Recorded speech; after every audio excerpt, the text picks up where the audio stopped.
नमस्कार बंधुरा RRG cooking चैनेले आपनादेर सबाइके स्वागत। आज निये हाजिर हये गेलाम बरबटी बाटा रेसिपि निये, जेटा गरम भाते खेते किन्तु असाधारण लागे। तो चलुन शुरू करा जाक। आमी एखाने एक आटी बरबटी नियेछि। एटा किन्तु लाफा नय, बरबटी। लाफा हय लम्बा, बरबटी हय छोटो। एखन एई बरबटीगुलोके आमी केटे नेब।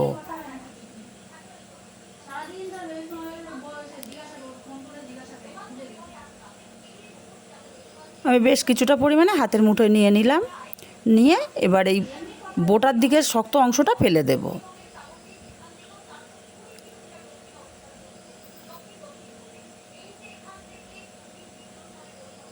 দিয়ে ছোট ছোট করে কেটে নেব। খুব ছোট কাটছি না, 1 ইঞ্চি পরিমাণে সাইজ করে আমি কেটে নেব সব বরবটিগুলো।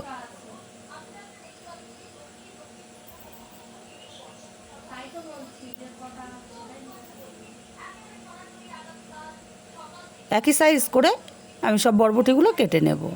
সাইজ ছোট বড় কোনো ব্যাপার না, তবুও একই সাইজ হলে দেখতে ভালো লাগে, তাই আমি একই সাইজ করে কেটে নিচ্ছি বরবটিগুলোকে।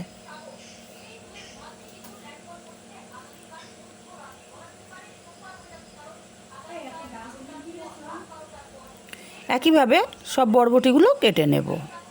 বরবটিগুলো সব আমার কাটা হয়ে গেছে, এবার ধুয়ে নেব। উনুনে কড়াই বসিয়ে দিয়ে এখানে 1 চামচ পরিমাণে আমি তেল দিয়ে দিলাম।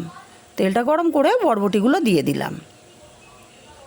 মিনিট খানিক নেড়ে চেড়ে নেব।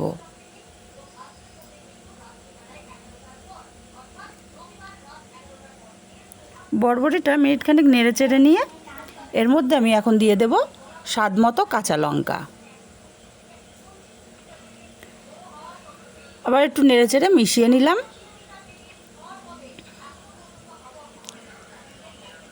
এবারে আমি ঢাকা দিয়ে রান্না করব 1 মিনিট, যাতে বরবটিগুলো একটু নরম হয়ে যায়।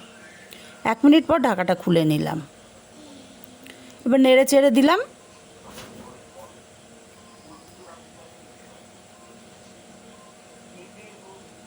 এবারে আমি এইখানটা দিয়ে দেব কয়েকটা রসুনের কোয়া।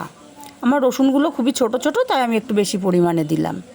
রসুনটা দিয়েও নেড়ে চেড়ে মিশিয়ে নিয়ে আমি আবারও মিনিট খানিক ঢাকা দিয়ে রান্না করব। 1 মিনিট পর ঢাকাটা খুলে নিলাম। নেড়ে চেড়ে ভেজে নেব। এখন এখানে আমি দিয়ে দেব স্বাদ মতো লবণ আর অল্প পরিমাণে একটু হলুদ দিলাম। এটা অপশনাল, হলুদটা দিলে বাটার কালারটা সুন্দর আসে, তাই আমি হলুদ দিলাম। নেড়ে চেড়ে বরবটিগুলোকে বেশ সুন্দর করে ভেজে নিয়েছি।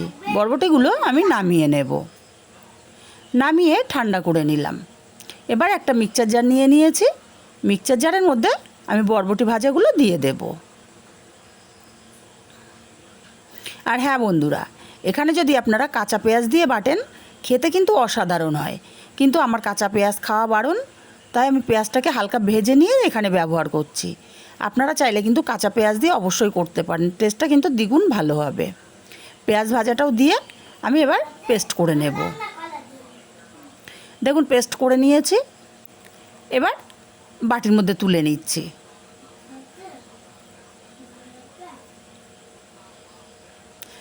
এটা গরম ভাতে যদি এরকম একটা বাটা থাকে, আর অন্য কিছু কিন্তু লাগবে না।